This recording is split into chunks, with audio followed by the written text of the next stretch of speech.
We resume our study in the Gospel of Matthew, of Matthew chapter 20.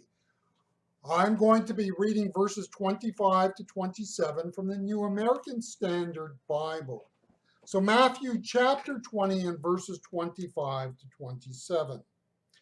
But Jesus called them to himself and said, You know that the rulers of the Gentiles lord it over them, and their great men exercise authority over them. It is not this way among you, but whoever wishes to become great among you shall be your servant, and whoever wishes to be first among you shall be your slave. Now, there are, of course, when we look at the story of Jesus, questions that we will never be able to ask. We know from Luke, the Gospel of Luke, that Jesus was about 30 years old when he began his ministry. And tradition says that his father died when he was young. And ergo, since he was the oldest son, he would have taken over his father's family business. In other words, his dad being a carpenter, Jesus would have had to take up carpentry. Now, all that doesn't really give us much to go on, but we can kind of fill in the blanks, right? Joseph dies young. That leaves Mary with what? A number of kids, children. We know that there was probably about at least 7 or so in the household. So Jesus would have early on had to be fairly responsible within his household. Now, we also know that Joseph settled in Nazareth, and since Nazareth was small, there probably was no way that Joseph could have had a very specialized carpentry business. In other words, he probably would not have survived in Nazareth if he was a carpenter specializing in furniture. The most important urban center in Galilee is not mentioned in the Gospels. Did Joseph or Jesus do work in the city of Sepphoris? That's a question we'll never be able to answer. It could have been a way to supplement business when it was slow in Nazareth. Now, family-run businesses have existed since there have been, I guess you could say, the urbanization of humanity. In family-run businesses, and we can think of farming as a great example, children often start working in it when they are young. Now, this does not mean, of course, full-time work. They may be gradually introduced to the business of farming through some simple basic tasks, maybe gathering eggs, maybe checking on livestock, who knows. In times when the work is busier, these children will often be required to supplement the labor pool, right? That's not unheard of. When they get older and mature, they will probably have more responsibility and more to do. The point we are making is just this, that in a family operated business, there's probably not a time when you can say that they actually started working within that business. It just slowly but surely came to be. Jesus had a father who worked in carpentry.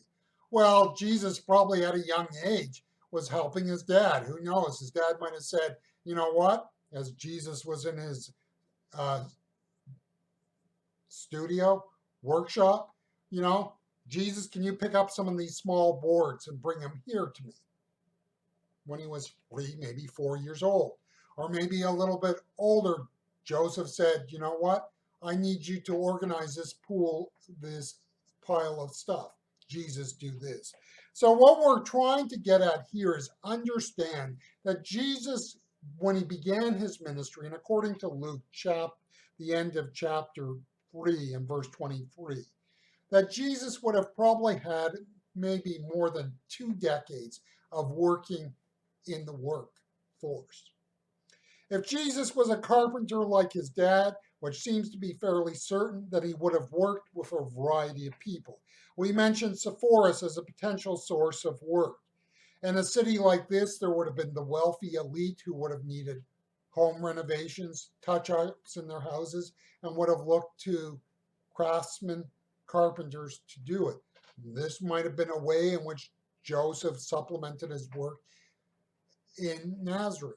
And who knows, Joseph might have had contacts, bigger, say, carpentry businesses and so forth, who may have at times franchised out or worked to local carpenters when the work got too busy for even them to do.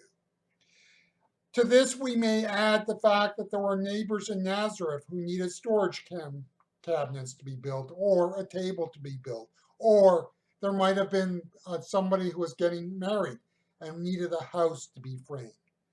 It could be that in and through these variety of experiences that Jesus encountered a number of different people, including those people who are miserly and cheap when it came to paying the bill. If you have worked in a variety of jobs in a large company for 20 years, you have an idea of the good, the bad, and the ugly out there. Jesus was not a religious recluse, unfamiliar with what the real world was like. Jesus is saying that leadership in our passage in the church has to be different. It is important to understand that not all leaders in the church are what they should be. The sad thing is that there are people who can work their whole lives in the church as leaders and be complete failures, not in leadership, but failures in terms of Christian leadership. Leaders in the church can be no different than what is out there. They can be rude, self-serving, career-minded, glory-seeking, people-using, relationship abusing. Well, you kind of get the idea of where I'm coming from. A leader in the church is not necessarily a church leader. They might have the position and title. The real church leader is the person who learns to be a servant of all, the one who pours out his or her life for the good of the church, the person who cares for the flock, the person who puts their career aside so that the kingdom of God can be built. When you meet one of those leaders, you know what we are talking about here.